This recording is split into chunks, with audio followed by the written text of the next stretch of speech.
মানুষ কখনোই পাহাড়ে হোঁচট খায় না। হোঁচট খায় ছোট ছোট নুড়ি পাথরে, হোঁচট খায় ছড়িয়ে ছিটিয়ে থাকা ইট পাথরের টুকরোতে।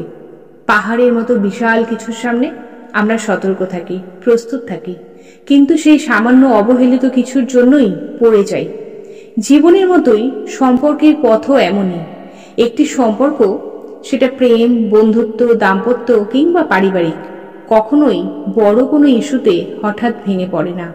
সম্পর্ক ভাঙে ছোট ছোট ভুল বোঝাবুঝি, অবহেলা, না বলা কথার ভেতরে জমে থাকা কষ্ট কিংবা সময় মতো একটুখানি মনোযোগ না দেওয়ার কারণে। এই ছোট ছোট বিষয়গুলো প্রথমে হয়তো তেমন গুরুত্ব পায় না, কিন্তু দিনে দিনে সেগুলো জমতে জমতে পাহাড়ের চেয়েও বড় হয়ে ওঠে। এক সময় আসে যখন আর বোঝাপড়ার কোনো রাস্তা খোলা থাকে না, বিচ্ছেদ হয়ে ওঠে একমাত্র সমাধান।